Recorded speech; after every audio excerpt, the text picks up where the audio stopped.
And the goal of all this is to actually define the customer persona or archetype, which is just a fancy way for saying, I want you to know everything about those customers. So what could be everything?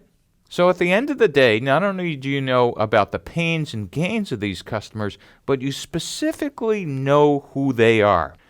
If they're in a company, their position and title, their age, their sex, their role, and consumers could be parent, it could be child. For a consumer, it could be housemate, etc. How do they buy? Where do they buy? How much money do they have discretionary to spend? And again, it's true in companies, and it's true for consumers. In companies, do you know how much each individual department can sign up for? That is, if you've priced your product $1 too high, sometimes it requires the next level of management to sign off. Same at home. If you're trying to sell to kids, do you know what their allowances are and where they get their money and how often they get it?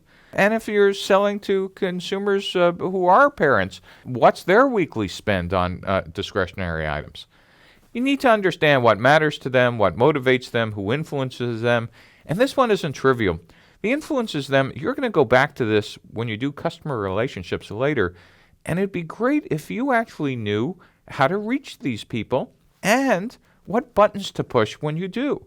And so if you start asking these questions when you're starting to talk to them, trying to define them, it makes spending for marketing and demand creation, that is for customer acquisition and activation, incredibly easy because you already asked them up front, how would I get you to buy this? So marketing doesn't become some mysterious process later on.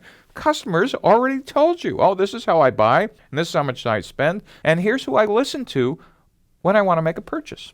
As I said earlier, to me the goal is actually for you to know enough to confidently go up to a whiteboard and draw the day in the life of a customer.